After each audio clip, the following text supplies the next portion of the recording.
This is Autoline After Hours with John McElroy and Gary Vasilash, episode 536 for December 10th of 2020.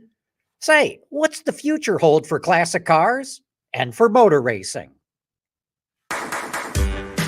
Watch Autoline After Hours live at Autoline.tv every Thursday at 3 p.m. Eastern Time. That's 12 p.m. Pacific.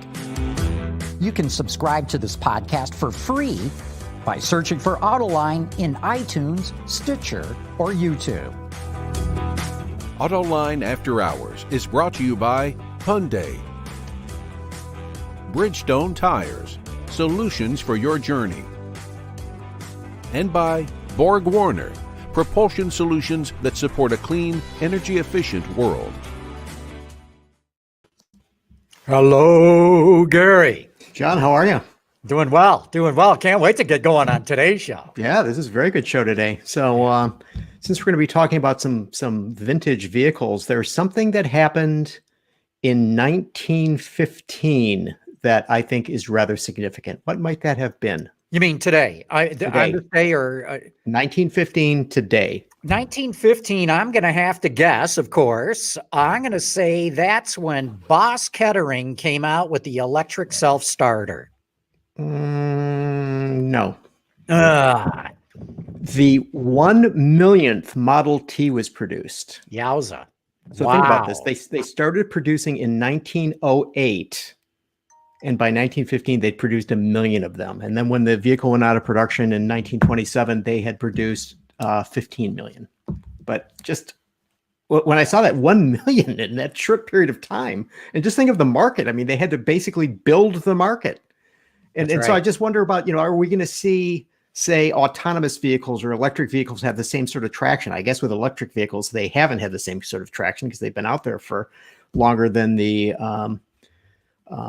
7 years that the Model T had been. But yeah, old Henry, man, he got at it. He knew what he was doing there. That's for sure. Hey, let's bring in our colleague here, Larry Webster from Hagerty. Hey, Larry. How are you guys? Good to see you. Yeah, and so just so people know, you're not an insurance salesman. Tell us what you do at Hagerty. Oh, I do all Hagerty's media and editorial. That means our magazine, our videos, our website, social. We're all about car love, and we want to spread it and spread the joy. Yeah, well, we're going to spread a lot of joy today because let's bring in our special guests, Ray Evernham and Bill Warner. Hey, you guys, thanks for joining us on After Hours. Good afternoon. By the way, John, that was 1912 for the electric starter. Oh, damn it. We shouldn't have brought you on. I hate getting corrected by my guests. Well, but it seems so Bill, so for the Amelia Island Concours, you guys are having some electric vehicles, right? Yes, we're doing a class of historic electrics, and then we're going to have new electrics and new prototypes, Cadillac Lyric, Hummer. We're going to have a nice selection of the latest ones to show the public what's happening. So, Bill, tell us about Amelia Island. I mean, it's coming up fairly quickly here, and there's the whole COVID thing. What are you guys going to do? Well, funny you should mention that. Right here is my event safety book. We have briefings every morning. We've got our protocol list with all the things we're going to require. Florida is a pretty liberal state right now. Disney's open. Universal's open. The Daytona Speedway is planning on big events in January. So we're plodding along as the rules regulate and how maintain a safe atmosphere for the show. We've cut the number of cars from 300 to 230. And we're going to have all safety protocols in place of hand sanitizers, masking requirements. Whatever's required at that time, we'll be doing. Cool stuff. So, Ray, you got any classics? Are you a collector there? I've got a couple. Some people call me a caraholic because I have my collection gets kind of huge. So I've got when you talk about classics, I've got a really nice 1958 Chevrolet that's a actual tri-power 348 three deuces car, but I've also got the original 1958 Chevrolet from the movie American Graffiti, and that is one of my favorite cars and we did a complete restoration and a lot of television programming around it. But that was a car that I'd really desired since I first saw it when I was 15 years old and was able to acquire it. And we've got it, and it's currently on display. I'm actually up in the Gilmore Museum up in Michigan. But I have really gotten into the classic race cars, if you will. I've got the Bronner Hawk that Mario Andretti drove to his first Indy 500 and his first championship. Something very special to me is one of Dan Gurney's Eagles, a car that Dan won his last race in 1970. So I've got obviously some guy, Jeff Gordon. I've got one of his cars. Yeah, we've heard of him. Yeah, he Thanks to you. He's all right, that guy. Well, you might have heard of me thanks to him, and both of us thanks to Rick Hendrick, I guess. So been very fortunate to grab some cars along the way. Ray, I was watching a YouTube video that you did walking around in your garage. How many cars do you have in there? I mean, it's phenomenal. Oh gosh, I always got to make sure that my wife is not listening to this broadcast, because I don't want to have to lie to her. You know, I stopped counting them. That way, if she asked me how many, I wouldn't. But at one time, we had about 105 cars in the building. In the showroom, it rotates between 20 and 25 cars, depending on which cars we have and what'll fit in there. That suggests that they're for sale. Showroom. I want to say everything is for sale. Mostly everything is for sale. I tell people, you know, when you come here, there are some things that are for sale, some things that may be for sale, some things that probably aren't. I have some cars that are special to me that I won as some. I got a car from Rick Hendrick when we won the inaugural Brickyard. I've got a car that we call the Ghost that we've set some records with that my daughter's in love with, so absolutely can't sell that. But I think if you came in with your checkbook on the right day, you could get about 98% of the cars here. What's that really cool thing? It's kind of like a modified, but it's like a road racer. It's a very creative car. I saw it at VIR. You were there not too long ago. It's really neat. What do you call that thing? That's the Ghost. That's the Ghost. Okay, yeah. That was the car it was one of those deals. We just wanted to build something with no rules and build it. You know, I love the Northeastern modifieds. I grew up in the 60s and 70s watching those guys with the coupes and sedans. And we kept thinking about building a vintage version of that, but really wouldn't be safe. Not a lot of places to run it. And then started to play with the guys at HSR and SVRA. And they said, yeah, we'll find a place for you to run it. And we built this car. It ended up being a monster. You know, it has about 840 horsepower at the rear wheels. It weighs about 2,600 pounds. It makes about 3,000 pounds of downforce at 180 miles an hour. It's fuel injected, air jacks, and we got a lot of people's attention. We took it to Daytona, and they put me in Group 9 with a lot of the really cool GT3 cars and whatnot. And I think we qualified third, right behind the two Mercedes. But across the start-finish line from the boot, the bus stop to the start finish line, it ran 195 miles an hour. So people are like, it was pretty darn fast 1936 Chevy. No kidding. Hey, Bill, let's go back to electrics for the moment. I know you're probably going to have a Detroit electric. You're probably going to have a Baker electric. But what about something really rare like a Laurer Porsche? Well, I've worked on getting that one for a number of years. So it exists? Porsche built one from a hub motor that they had. So it is a recreation, but there are parts of it of the original loaner. Right now with the COVID, there's not a lot of stuff coming back and forth, although we will have one of the Porsche Formula E cars on display, the current Formula E car. So, this whole virus thing is not upset the apple cart, but it's made it a lot more difficult to do what we want to do. But it'll be fine. Yeah, we're looking forward to it. By the way, Ray, when your question came up, how many cars you have, we call that plausible deniability, if you don't know. Well, when Ray mentioned that he developed the car and he was, not paying attention to the rules and wanted to come up with something different. I see that at Amelia Island, you're going to have the Porsche 935, and tell us about that car and how rules had a little something to do with the development of that thing. Well, yeah, obviously it was a silhouette formula at the time, you know, and you had to maintain the roof line and the genuine, the silhouette of the car. And of course, Porsche knows best how to read the rules. And of course, it morphed into a race car from the 934 and a half to the 935. And then finally Moby Dick, which was it was named like that because it was long like a whale. So it went through several gestation periods. And, I don't know how we morphed in from bending the rules to the 935, but the 935 complied with the rules of the time. It was just an evolution of the car. So, but it got rid of the whole unibody more or less. It was basically a tube frame from scratch car. Is that fair, Bill? Or not the early ones weren't. You know, they were based on production cars, but they were all factory cars. You know, thin glass, thin sheet metal, lightweight stuff. They dominated racing so much it almost was a generic kind of a race, but it was almost spec car racing by that time. If you're going to win, you're going to drive a 935, with the exception of the exceptional Brian Redman in the Lola T600, which then defined where IMSA was going with the prototypes. Speaking of rules and building cars to them, Ray, we got a question here from one of our viewers. David Crockett says, ask Ray about the T-Rex.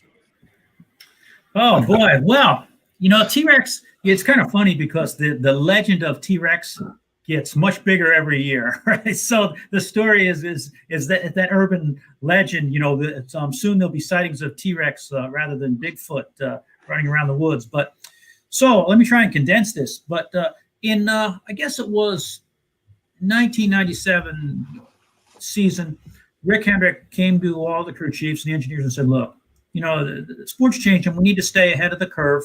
Give all of your ideas of what you would do to a car if you could to Rex Stump, who at that time was lead engineer. And so we did, and Rex took all of those ideas and built this car.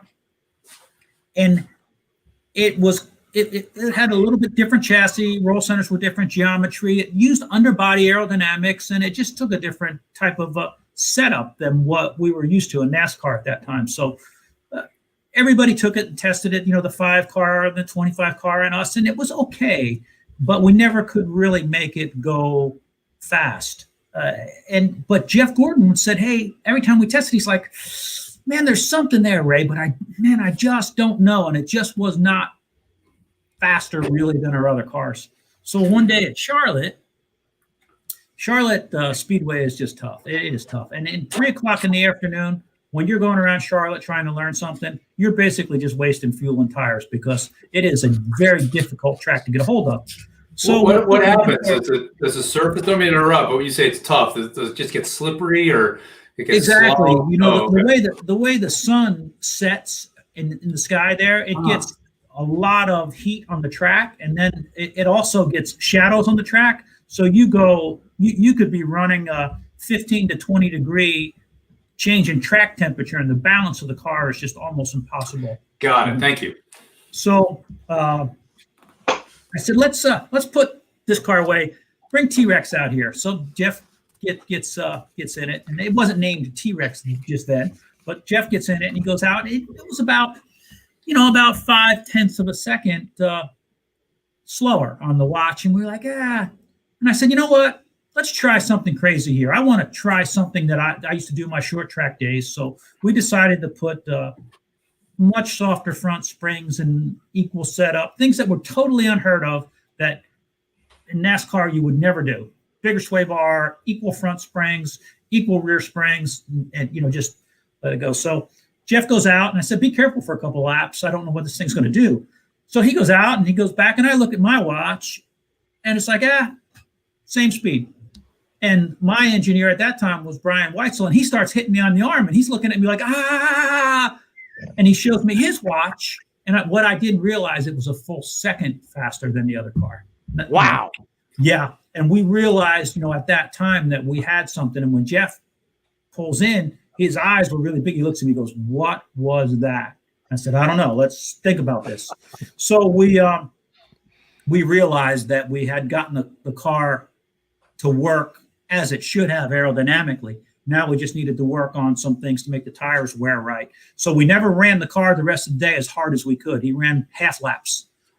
And then at that time, they were releasing the Jurassic Park film, and they put T-Rex on, and it was perfect because T-Rex and Rex stumps, so the car became T-Rex. Well, we took the car back to the Winston, and Jeff, at that time, they used to base your starting spot off of a pit stop and all that, and there was no pit road speed limit. Well, Jeff goes by the pits, and with all four wheels locked up, he was probably still going 100 miles an hour, right? So he totally missed the pit. We have to start last. We start last, move all the way to the front with T-Rex. Start, I guess, in the mid-pack for the second segment, all the way to the front. Start fourth or fifth in the last segment, and he just starts running laps that are almost a full second in the field. He's just leaving. So by the time, I didn't realize this, but by the time we're victory lane and everything, all the other car owners are lined up at the NASCAR trailer, and this is going to ruin racing. It's going to do this. So we're celebrating, and they said, Ray, Mr. France wants to see you. So I was like, oh, no problem. I know Bill. We're buddies. We're going to go have a beer and talk about how good the race was. He's going to congratulate me.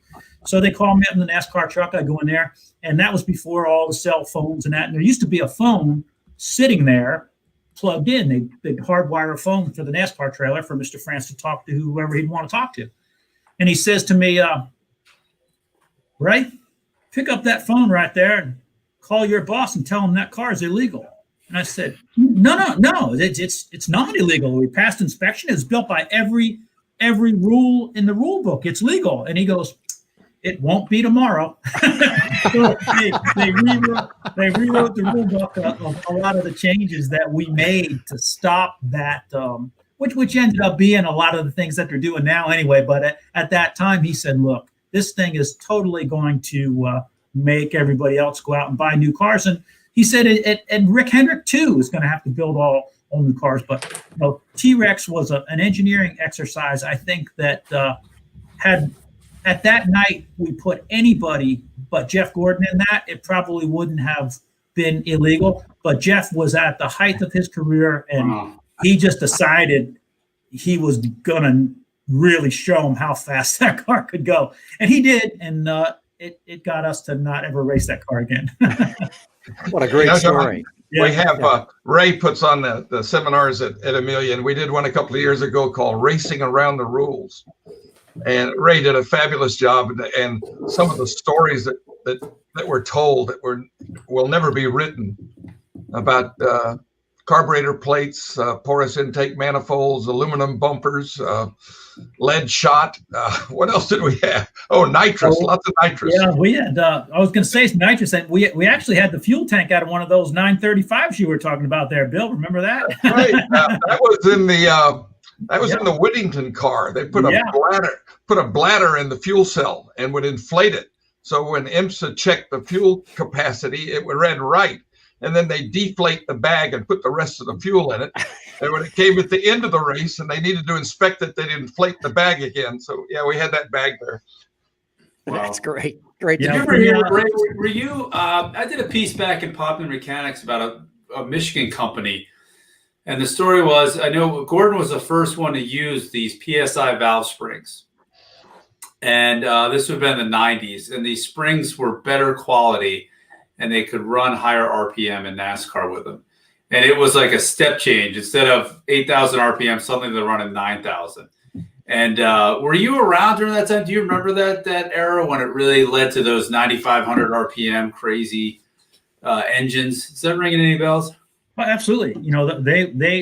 They took us up a level. It was honestly less than that. It was 74, 7,500, kept creeping up, and when people realized what we were doing, that falls back into Randy Dorton. Randy was incredible about forward thinking, knowing that there were things like he's the engine builder, I think, right?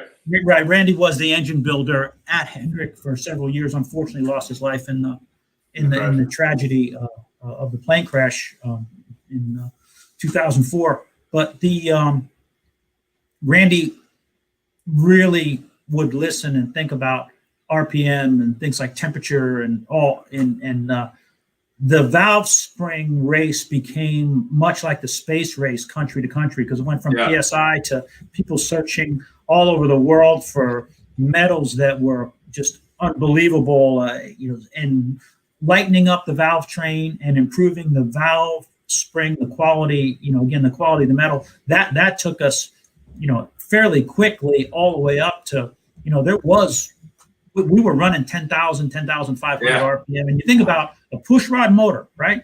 Amazing. Push rod motor run 10,000, 10,500 RPM, 500 miles. Incredible. Well, it got to be so technical that every valve spring was x-rayed before it went into the motor looking for impurities and things like that. Yeah, I saw it. They have a whole team of people doing that here in Michigan. But you know what tipped me out was kind of funny was I happened to be sitting next to Jack Roush, who's not, at least when I was next to him, he wasn't the most talkative person. So I'm asking him questions, And I said, hey, Jack, is there anything that you've seen that is going to dramatically change racing? Man, he just lit up. He goes, oh, yeah. You're not going to believe this. It's valve springs. And I was like, yeah, okay, valve springs, whatever. And then I kind of parked it. And then sure enough, 5-10 years later, I was like, that's what Jack was talking about. Was the arms race. It's amazing. I love those stories like that. I mean, there are any others that come to mind where, this human creativity and ingenuity and hard work, and they discover some technology that really changes things. Anything else like that come to your mind? I think, well, hold on 1 sec, Ray. 1 sec, because we got to take a quick commercial break. We'll be gone for a couple of seconds. We'll be back in a jiffy. But first, a shout out to our good sponsor, Hyundai. Where is the car key? I don't understand. Which hole has the car key in it? Come on, I don't want to be late to this. You're killing me, man. The all-new Elantra with Hyundai Digital Key. All right, Ray, we're back. You can let it go. When you look at where and how racing's progressed, and I think the things that we knew we wanted to run more RPM, can't beat, Harry Hyde and those guys say can't beat prop speed, can't beat spinning that drive shaft faster, right? Put more gear in that thing, but motor blow up, and engine temperature. And a lot of the things that were preventing us from doing that were the way we measured stuff and our tools. So as the tools for measuring and duplicating got better, we could find better metals, we could find better tolerances, we could make smaller, lighter parts and pieces because we understood more about the metallurgy. So I really think it had to do a lot more with the tools and the science rather than new ideas. I'm sure the Wood brothers tried time and time again to turn 1,000 more RPM or do things like that, but the technology of the time wouldn't let them go there. And whenever there's a mechanical equation involved, it's really about the tools, the materials, and the measurement, the way that you improve it. When I first started, we did a lot of the setup stuff with strings and tape measures. And then, we invented a machine. We started measuring the cars with digital dial indicators and using aluminum put together. Now they do it with lasers and scans, and everything's just so much more efficient. So I think it's the people that are developing the tools and the measurement system that are driving the technology further forward than actually the racers. Interesting. Thank you. Yeah. So what is the extent to which developments like that can occur as, there are changes that try to bring everyone more or less together? Well, I think that's part of the problem I think that NASCAR's been facing, and they're doing a really good job with this new car. Look, that if you don't have some kind of, if your direction's not towards spec racing, we're going to have the, GTP series over and over again, where everybody's going to spend $1 gazillion. There'll be 3 cars until they want to stop spending $1 gazillion. Then there's 2 cars, right? So there has to be some kind of control. And the good and bad about spec type racing for a guy like me is just not that interesting, because I want to take something and improve it and make it go faster and whatever. And, I don't really like the computer to tell me that I have to do this and that. And I don't like the computer to tell my driver he has to do this and that to go around there. But as we get, I think, more and more to spec type racing, especially in NASCAR, it's going to allow you're going to see some new owners. You're going to see a better competition between the drivers and pit crews because the human element is going to become, so much more important. I don't, but it does take away the ability for design. But ultimately, if we want to be entertained and still race, we've got to cut those costs somehow. It's a business at the end, right? I mean, you got to be able to pay your people. Well, and somebody's always going to have more money, right? So you can, it would keep going until there were 3 or 4 people in the world that were racing because it would now cost $10 billion a year. They just want to win. But ultimately, I think NASCAR's done a good job and IndyCar's done a great job at finding a target of a budget that's achievable. Through sponsorship, that value of sponsorship or, product support, things like that, so that we have a full field of cars. I don't know about you, but I don't want to see a half a dozen cars run in the wind. I like it when there's some unpredictability in a race and you've got probably 20, 25 cars out of a 40 car field that could win. And maybe the other 15 have a shot based on pit strategy and things like that. So the one thing we always have to remember is that all sports nowadays is still a form of entertainment. It's got to be a legitimate competition, but we've got to be entertainment because without an influx of money and people watching it, then we'd still be doing it in the fields of Georgia and North Carolina, which is not a bad thing because we do that once in a while too, but we can't make a lot of money doing that. And the moonshine's getting expensive down here. I just want to tell you that. Yeah. So will the new car put more focus on the driver and the driver's ability? I think it will. Again, I like everything. I had dinner with Jim France and Mike Helton when we were down at Daytona doing a classic in November. And a lot of the things that we talked about give me a really good feeling in the direction that they're going. Now they're going to be pretty limited. They're going to keep some things close together, but the ability for the driver to still be able to control the weight transfer in that car with the steering wheel, the brakes, the gas, all those things are still going to be there. I think the communication between the driver and the crew chief is still going to be very important because they have some data they can look at, but that human element is still going to be key. And the more restrictions they put on the pit stops, I think that is still going to be, again, based on the human element. So, the guys with a lot of talent are going to shine. As I talked about, I did my first TA2 race a few weeks ago. Very impressed with that series because I can tell you that format is all about the driver. All about the driver. That's how close those cars are. And I think that NASCAR will be headed down that way, just like IndyCar has done a good job at putting a pretty competitive field on the racetrack with a really achievable budget.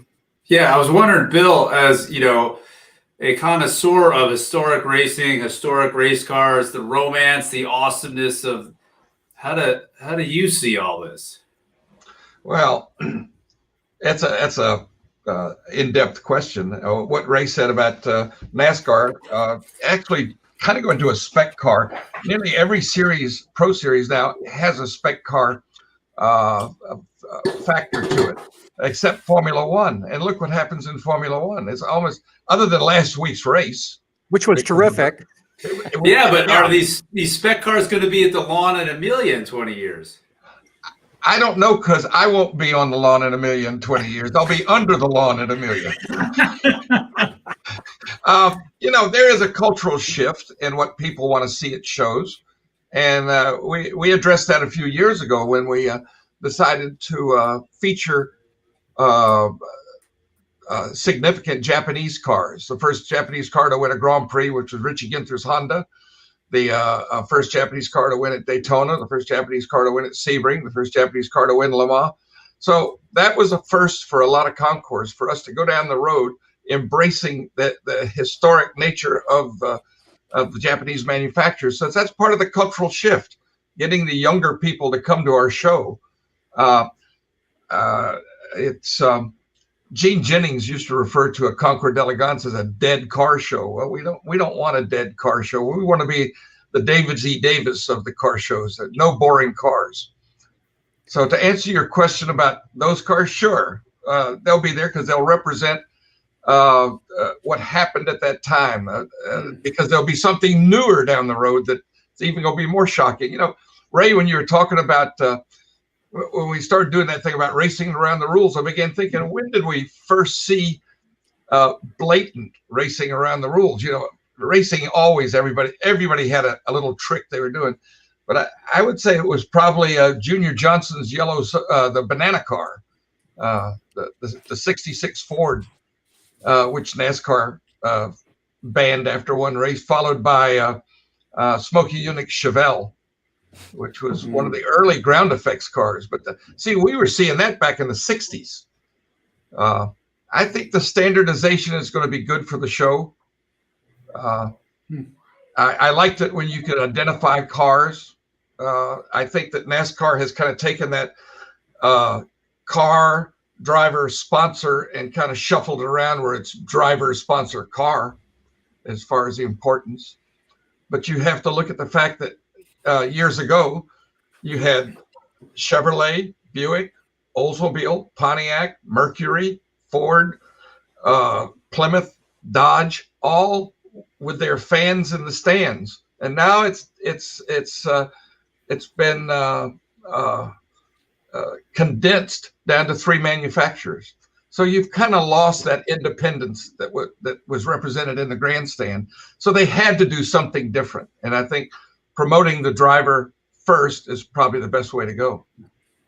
I agree with you, Bill. And I'll tell you, you provoked a thought there. One of the things that I do think that new car that NASCAR is bringing will introduce, I think more manufacturers will now come to the series because they're not going to have to spend tens or hundreds of millions of dollars on catching up technology-wise. It's a new clean sheet of paper, especially when they come with a new engine. I believe that happens in 2022.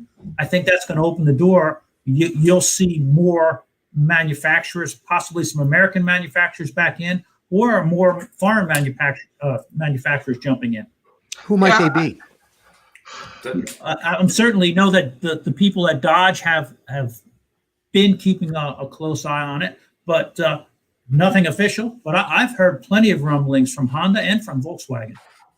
So Ray and Bill, I'd like to get your input on this too. This year we've seen Honda announce it's dropping out of Formula One. In the last week, even this week, Volkswagen announced it's closing down most of its racing operations. BMW pulling out of Formula E, Audi pulling out of Formula E. Where do you think this is all going? Ray, why don't you start off? You know, I think that if you're going to be an auto manufacturer, there's no better way to prove out technology or show your technology than motorsport of some sort. Now, whether that's, the electric, hybrid, motorsports is heading down that direction. I've had conversations with our new SRX series about manufacturers, and they're really interested. Look, electric, headed down that road. So I think that there'll always be manufacturers' support and technology involved in motorsports, because that connection that we make says, wow, if that car did that, that's a good car. I want to go buy it. I think that's going to be the mentality for quite some time. I do think that in these uncertain times that the manufacturers have to draw the reins a little bit and focus a little bit more on certain series, if you will, or certain areas, if you will, rather than being able to be involved in a lot of places. Most of the manufacturers and even part suppliers, the people that we've talked to, everyone's still very interested. I think it's more to do with the environment we're in right now than losing interest in motorsports. Yeah. Bill, what do you think? Well, I think there's a couple of factors going on here. One is that many of the manufacturers I think they're surprised at how far the move to EV vehicles is from ICE vehicles. And I think the budgets are such that they're looking at discretionary spending, which may be in some cases racing, and taking that the millions of dollars they would put into a racing program and putting it into the development of an EV. I think we've seen this before. We've seen money flow in and out of racing based on the economy or marketing strategies or even product development. And I think you're seeing that now. I think that the EV is having a big impact on involvement by several manufacturers. Now, I was a little confused myself when I saw that Audi and BMW had pulled out of Formula E, because I thought Formula E was beginning to get its legs. Porsche is still part of it. But when you look at the Volkswagen family, I think it would be like when General Motors looked at NASCAR and said, look, we got 4 of our divisions competing. Let's make Chevrolet the brand in NASCAR. So Buick, Oldsmobile, Pontiac went away. It may be that Volkswagen is looking at it and saying, okay, Porsche will be our lead brand in Formula E. Why are we competing with each other? I think there may be some of that involved. I don't know, but that's just my supposition. Isn't it some of that? This is what's interesting, right? Is that what I've heard about Formula E is that it's really expensive and it's really spec. So yeah, they all want to show their technology, but they're not allowed to really develop technology to race it there. So that was like a catch-22 that they're in. And I don't know, that's the scuttlebutt I've heard about that is why a lot of those manufacturers are pulling out. Because I thought, like you, Bill, I thought it was getting some legs. I can't sit here and say I'm certainly an expert on Formula E and what they've got going on, but I think you could be onto something there, because if it's become more of a marketing exercise than it is technical development, they may be shifting some of those dollars, like Bill said. I know that there's some of the off-road series, and again, I'm sorry I don't know the name of that series, but I just talking to Chip and his guys about what they've got going on with that. I think it's very important. Very, very important for the manufacturer to be able to develop and prove out technology rather than just doing a marketing exercise. So as we look at spec cars with combustion engines in them, they look at that. That's a marketing exercise. Sure. As we start to convert those things to hybrids and going down the electrical route, which NASCAR's already talked about. Hey, look, at some point we're going to have to go there. I think then some of those development dollars are making a lot more sense. So that may be what we're seeing. When I dealt with Dodge and even with Chevrolet, that whole the marketing versus development side were combined in a lot of ways to the racing budget, but very separate budgets, really. We've got to take another quick commercial break. We'll be back in a few seconds. Bill, hold your thought. First, a shout out to our good sponsor, Borg Warner. The world is changing at an ever-increasing pace. No matter what the mode of transportation, there is always the need for an efficient propulsion system. And that's exactly what Borg Warner has been doing since the earliest days of the automotive industry. We create innovative mobility technologies that reduce energy consumption and emissions while improving performance. Our proven track record has made us an industry leader in forward-looking propulsion solutions for combustion, hybrid, and electric vehicles. All right, we're back, and Bill, you've got the floor. Well, I have to go through my disclaimer that I am not related to, nor do I get any funds from Borg Warner, if you don't mind me doing that. But you'll take them. You betcha. We're always looking. They're for willing. sponsors. He's ready. I think there's a cultural shift going on in racing also, because if you think about it, I grew up in the age where your father was either a GM guy, a Ford guy, or a Chrysler guy. Now we're dealing with people who are in their 50s who grew up with Hondas, Datsuns, Toyotas, and that's what I identify with. So I can see what Ray's saying, that those brands will want to expand in because their audience identifies with them from their youth. And in a lot of cases, particularly with collector cars, you buy one not because you need it, you buy it because you want it, and you want it because it represents something from your youth. And I think that's what you got to apply. You got to what'll be attractive in new brands coming in. Ray, earlier you mentioned the importance of the communication between a driver and the crew chief. And I can't imagine anybody watching this doesn't know, but you won 3 championships with Jeff Gordon. What was the communication like between you guys through the races that you guys campaigned? It was probably entertaining for people listening on the radio. I know early in our career, both of us were called to the MRO, Motor Racing Outreach, who were kind of the church group of NASCAR because of some of our language. So they had to demonize us.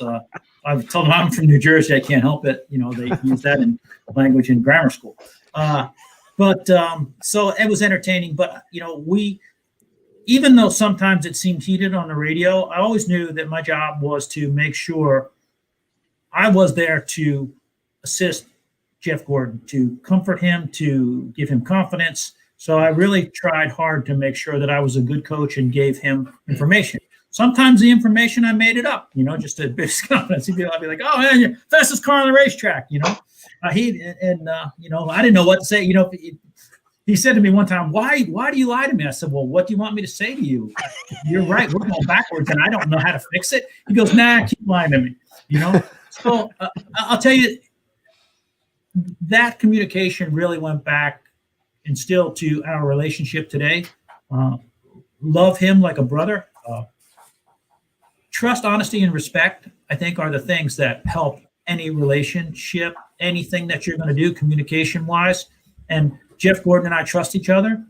We respect each other, and we're honest with one another. When the car wasn't right, he could be honest with me without hurting my feelings. And if I felt like he needed to do something different, I was honest with him, and he knew that there was no other agenda, if you will.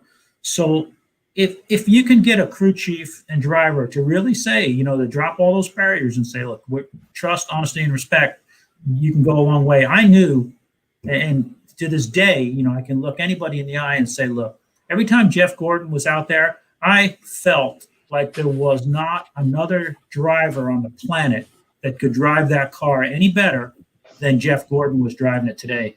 And I see a lot of other crew chiefs maybe sometimes questioning their drivers or telling them how to do this or to do that.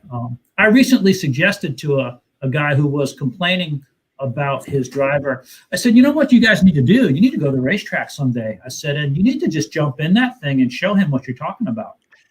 And I said, and you need to bring a spare car because there's not going to be much left of that other one when you're done with it.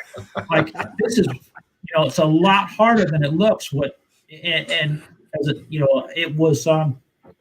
So Jeff and I, again, we had some very comical exchanges, but it was always very respectful. We could not get mad at one another. If we started to yell at one another, he'd come in and be mad. And he used to, when he was mad, he'd come in and he'd park and he'd flip his shield up and down like that, like, and I would just look at him and bust out laughing. And then he would bust out laughing. So people ask me what I miss the most about racing or not racing. And it's really that, being part of that team and interacting with Jeff.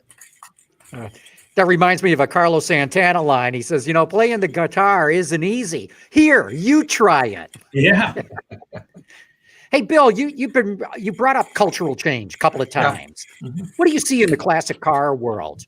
I mean, are the cars that are commanding top dollar right now going to be commanding that kind of dollar a generation from now? I look on it as a curve, John. It's kind of like a bell curve. It starts off when a guy's about 20 years old. He has aspirations for a particular car. He gets to be 45 and the curve comes up and he wants to recapture his youth and get that car he dreamed about, and he buys it. And then when he gets to be about 75 years old, he's thinking, I better cash that in. So the prices start dropping off. For example, I have a 57 Cadillac Eldorado Barrett's convertible. It's beautiful, Bahama blue. Probably 5 years ago, it would have sold for $225,000, $250,000. Now those cars are down to $100,000 to $150,000 because the audience that wants a car like that is dying off. They're maturing. So that bell curve is hurting you on the 50s cars. I talked to David Gooding last week. He says, boy, if I got a car that begins with a P, I can sell it, meaning a Porsche. Porsches are real hot right now. I saw that about 2 years ago at the RM auction in Paris when a Ferrari Daytona, a really nice Daytona, which were selling in the $500,000-$600,000 range, hammered at about 600. I said, well, that's okay. Then like a 94 Porsche slope nose Aubergine turbo came up at 2.4 million. I said, boy, Toto, we're not in Kansas anymore. What the heck is going on here? I think there is a cultural shift in it. My friend David Schultz, who's head of the Lincoln Club, he's into the classic cars. And I think with few exceptions, the classic cars have really taken a hit. Well, I think it's really interesting. What we've seen in 2018 was the first year that the greatest number of folks calling for quotes to insure their classic cars were Gen X and millennials and younger. So we definitely saw that shift in interest. And to Bill's point, they certainly are interested in post-1980s cars more so than the generation. That's totally true. The funny thing I find, it's not like Model A's are worthless or Model T's. You know, they do fall, but then they find a floor. And because what we find is then people who they kind of get interested in them because they're affordable. And that's one of the things that kind of fascinates me. It's not like T-Birds are going to fall off a cliff, but they will get to a point like a 55 T-Bird where suddenly it's not a $100,000 car anymore. No, and more people get in it. You know what I mean? A decent 55 Thunderbird right now is about 30, 35 grand. Right. But there are certain cars that will always be valuable, like a Duesenberg SSJ, which the Collier car sold for $20 million last year. Yeah. So there are exceptions to it, but by and large. So what are the exceptions, Bill? Is it these, exceptionally beautiful cars? Is it the coach-built cars of the 20s and 30s that are always going to have high value, or what? Blue chip. Well, some coach cars have not held up all that well. I think the rarity and the provenance, certainly with an SSJ, there were only 3. So there's going to be more buyers than there are 3. But a Cadillac V16 sedan, it's kind of, yes, it's a V16, yes, it's a Cadillac, but certainly a dual cal Phaeton will bring more money and always will. But I think youngsters, the one thing that just drives me crazy is these retro mods. That's the Barrett Jackson and Meekum folks seem to tapped into that. You don't like those? No. Why not? I'm a purist. Oh, we're going to have some words. I drove my 57 Cadillac the other day, and as I'm cruising down the boulevard, I said to myself, this is terrible. Why would anybody want one of these things? But it's beautiful. Yeah. I just bought my first hot rod, and I bought it because I always wanted one. But the youngsters today are looking for something that looks classical and drives modern, and I think that's where that fits in. And I personally don't identify with that, but a lot of people do. So, Larry, why are you so big on retro mods? Just because I think, just the landscape of how cars operate today and the speeds that they go, you kind of need to, if you're going to use these cars regularly. And it's never going to be as safe as a modern car, but maybe a little bit more safer, right? When you only have 4 gears and your last one's 1-to-1 and the thing's doing 4,000 RPM at 60 here in Michigan, you're a sitting duck, so it's a lot of things like that. It's air conditioning, power brakes. People just want to be able to use their cars more often. We just did a piece on a controversial thing called the tribute car. Yeah. And this may get Bill's back up, but the idea being, okay, a 65 GT350 Shelby is what, 250, 300 grand. Very few people can buy them, but you can kind of make one pretty close to that experience out of a catalog for a fraction. Is that what's the harm in that? And there's different camps. And we wrote the piece, Bill, if I could just real quick. Yeah. The response from, the general public was like, freaking right on, enjoy it. If this makes you feel good, you have it, more power to you. Well, Larry, I'm a purist. I never want a car I have to apologize for. Why do you have to apologize for it? Is this a real GT350? No. The other day, I've got a 71 Porsche 911 I own since new. It cost $7,900 in 1971. And that car drives really well for a car that's nearly 50 years old. Yeah. But there's a lot of 50-year-old cars that don't drive very well. Those are rare. I have a 69 911, and that's a rarity compared to this thing. Ray, where are you on this argument? I mean, you're probably sitting there going, of course, I was afraid you were going to ask me. So Bill's probably going to ban me from the judging duties and things like that. But if he threatens me, I'm going to tell you about, you talk about driver crew chief, he's the only guy I know that drove or was preparing to drive a car in the 24-hour classic, because Bill drives in that every year. That was sponsored by a mullet hairdo, and still what that was about. But you remember what was on the back of our car? It had there was some interesting sayings on the back of your car. Well, one year we had one that says, your tire bill costs more than our car. And this year it was, my driver's suit costs more than this car.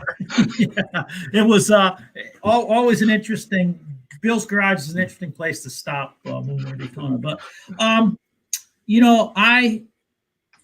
as far as the resto mods and things, I like those.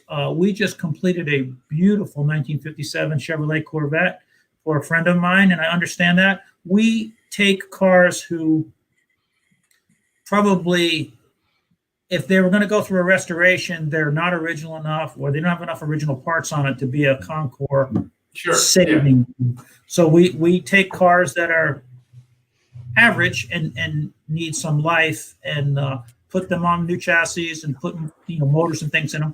And you're right, from a safety and a comfort area. I have a 1965 Malibu SS. I had a 1965 Malibu SS in high school. My Malibu SS in high school had a 396 that smoked, that had drum brakes. The clutch was out of it all the time. It had no air conditioning, no power steering. This one has an all aluminum 427. It's on a Detroit Speed chassis and suspension. It has air conditioning. It has a great stereo. It has power steering, power brakes, all those things. It looks like my high school car, but a lot more fun to drive. So I think it still lets people see a classic, because the exterior and interior are all stock. We have stock seats and all the stock chrome, all that stuff on it. So, which is what we did with this Corvette.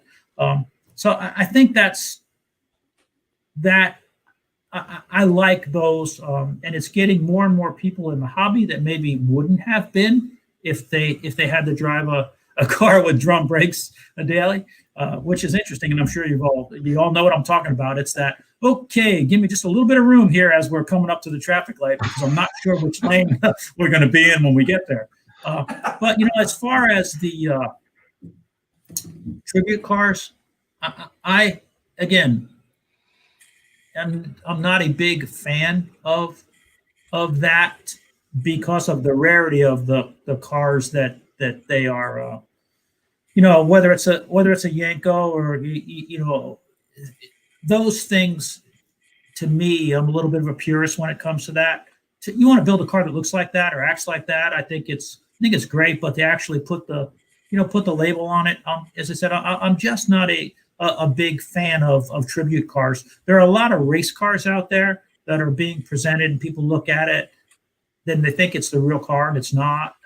So, as I said, I'll go thumbs up on the Resto-mods and kind of thumbs down on the tribute cars, and for as that racing purist, or I've had people copy my cars. So go, this is a tribute to you, and I'm like, I would never do it like that. You know what I mean? Hey, we got to take another quick commercial break here. This will be our last one. A shout out to our good friends at Bridgestone.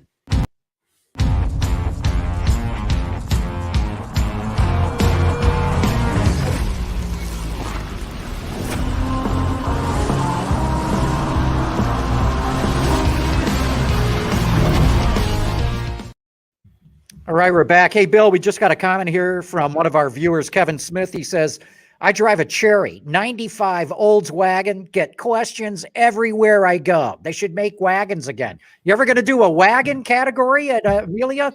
Well, I've thought about it. It would have to be the right ones. You know, we've had Paul Gould's Ferrari Daytona, which was called the Hearse, which was done by Panther West Winds, and it was a little bit of a wagon. Yeah, you know, it had to be the right stuff at the right time. I owned at one time a 55 Nomad. I thought they were fabulous with that beautiful coral and gray. You know, we were talking about tribute cars and replicas. If you go to Europe now in the endurance racing, nearly every Ford GT40 and Lola T70 is brand new. And the Lola T70s, there's a gentleman here in Jacksonville who builds them they was building them for the late Martin Bourrain in England. So, and to his defense, those early cars that were monococks, you'd have to replace that monocoque anyway after a year or so. It becomes a flexible flyer. So in many cases, it becomes George Washington's axe. You know, the head was replaced in 1680 and the handle in 1750, but it's still George Washington's axe. And that's why a lot of these race cars are. Bill, what are you doing at Amelia to attract a younger demographic? Well, like I said earlier, we went to the significant Japanese race cars. We always do a goofy class every year. I like to do a goofy class, like we did Cars of the Cowboys with the beautiful 50 Buick built for the King Ranch, or a Roy Rogers Pontiac with the steers. And you got to have something that that non-car people are entertained by. So this year we're doing a class called Weird and Wonderful. And my friend Jeff Lane, one of the cars I'll tell you about, he has reproduced the Monopoly piece, the little race car Monopoly piece, full size. So we're going to have a class called Weird and Wonderful with oddball stuff to entertain those people who aren't necessarily car people. So, Bill, what do you think about all these hypercars, too? I mean, it seems like every time I turn around, somebody's coming out with something. They're not trying to push 200 miles an hour. Now they're going 300 miles an hour. They're made out of unobtainium. I never see any of these things anywhere else except for when they announce them. Well, I can be facetious in one side and say they're garage jewelry. But, you know, you look at the new Lotus, I mean, 0 to 60 in like 2 seconds, all electric, a range of 200 miles. Many of these people who own these cars don't drive them more than 50 miles at any one time. So the electric hypercar seems to make sense. Ferrari, on the other hand, has their hybrid, which is, you know, pretty spectacular. The new Corvette, I bought a new C8. It's not a hypercar, but it does everything you would want on a street car. It's a fabulous car. And I'm not doing that because Mike Simcoe and Mark Royce are my friends. They have done a fabulous job in delivering to the public a car that they can experience the kind of performance that a hypercar would give. I think the hypercars of the future are going to be all electric. How Ferrari meets that, I don't know. Yeah, but, Ray, what do you think? Electric is give it another decade or so, all racing going to go that way? You know, I don't know if it's going to be a decade or longer, but I think that the days of the combustion engine, or 100% combustion engine for sure, are numbered in racing. You know, I think that will be hybrid. And, you know, we talked about technology before, but as battery technology and charging technology and all those things accelerate, you know, we're going to see more moving to a clean energy footprint. And in some ways, I think that's good, because that may be the things that we need to restart. The indoor racing kind of went away, and I think that you'll see some indoor and stadium racing as we go more towards electric vehicles. Yeah, one thing that has not been addressed when it comes to a lot of these cars is the high voltage that is generated in it. And at Le Mans and the hybrid cars, if there's an accident, they tell the driver first, stand up in the car and jump out. Don't put 1 foot down and 1 foot in the car. Second, they have a panel where the crew comes in and snips the power from it so they can touch the car. What's going to happen in street cars with these hypercars? Where's the technology going to be to take care of somebody in the event of a serious accident? I don't think it's been addressed. Yeah, Larry, do you know, like in Formula E, I would have thought that would have been the ideal R&D proving ground, using motor racing to develop electrics. But you were saying earlier it's more of a spec series. Yeah. How much can you play around with software and stuff like that? Do you know? Yeah, there's a fair amount you can do with software because how you pull energy out of the battery, how you regen it back in is actually a pretty big deal. But it also comes down to what the battery chemistry is. It's like a whole system. And so maybe if a manufacturer wants to go down a different path with the battery chemistry, but they're forced to work with this one over here. But I know from what I heard, it's a lot of stuff. But back to the electrics, I mean, I'm really kind of geeked about this stuff. I think as the batteries and the motors get better, I mean, I look at like off-road power sports, like why aren't dirt bikes all electric? Why aren't those side-by-sides electric? I mean, I think there's so much opportunity for these power plants they're just simpler. They require less maintenance. And to Ray's point, bring more people into the fold because maybe it's not so noisy, it's not so intimidating. I love my motors. Don't get me wrong. I hope they're always around, but it's exciting too. Yeah, I don't know. For me, Formula E, not very interesting to watch. Really? You know? Those guys were racing their hearts out. I know they were racing their hearts out, but very quietly. And they have great acceleration out of the turns, and then they just seem to kiss bricks. I mean, they just seem to go down the straight slowly.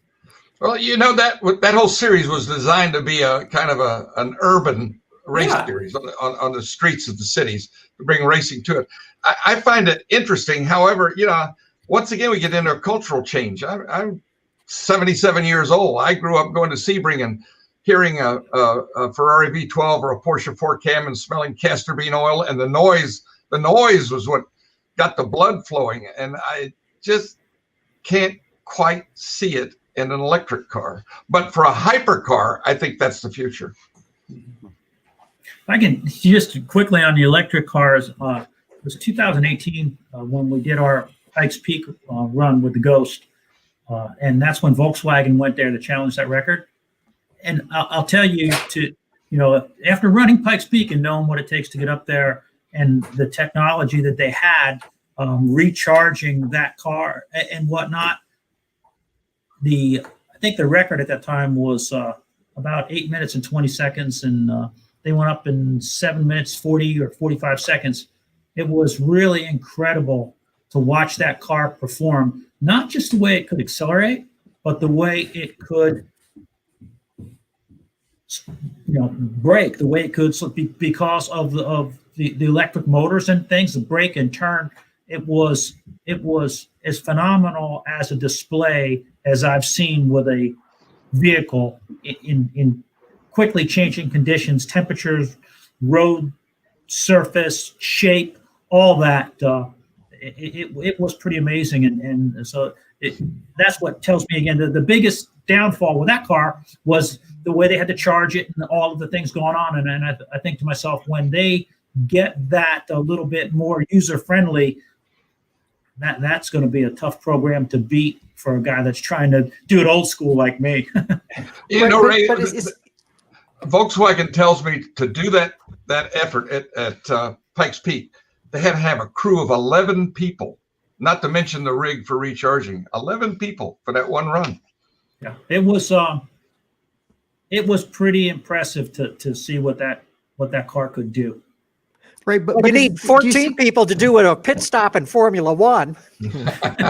11 for a whole program. That's nothing. But to the point of the VW R18, Ray, is that racing or is that technology? I mean, it's almost seems to me like playing chess against an artificial intelligence system. Absolutely. I mean, but again, that's the future. We're not going to stop it. When you're working on something mechanical, it's going to evolve. And as that technology evolves, that's what it's going to be. When I was a crew chief, I sat on the box and I felt like I was pretty darn good, man. I had my notes and my charts. I had spreadsheets telling me when the caution was going to come out. I had this and I had that. Now they have simulation. I watched that stuff as it was coming up, early in I guess it would have been late 99. I went over to McLaren, spent some time with them, and I saw the things that they were working on with their race simulation and how they were doing. I thought to myself, man, I need to look for a job because I am not going to be able to beat that black box. I'm not going to be sitting up there with my notebook and my stopwatch, this is what's coming. And you're right. That is the technology. But what they did up there 10 years from now is going to be running around the racetrack. Okay, long pause. Maybe that's the signal we ought to wrap this up. Bill Warner, thanks so much for coming on the show. Thanks for having me, John. With the Concours coming up. When's the date? March 4th through 7th. Okay, just so everybody knows. And Ray, terrific having you on the show. This was a lot of fun. Well, thank you for having me. And anytime I get to spend a little time with my buddy Bill there, and it's always good. And great guy. Well, I could have went on for hours. We'll do this again. Yeah, well, definitely. And Larry, thanks for coming on. Really good having you. Love seeing all you guys. Have a great holiday. And Jerry, you and I just get to keep on doing this. Thanks, everyone. Okay. See y'all later. Bye-bye. Autoline After Hours is brought to you by Hyundai, Bridgestone Tires, solutions for your journey, and by Borg Warner, propulsion solutions that support a clean, energy-efficient world. Visit our website, Autoline.tv, where you can watch us live Thursday afternoons. Get your daily fix with Autoline Daily and in-depth analysis and interviews with Autoline This Week. There's all that and much more at Autoline.tv.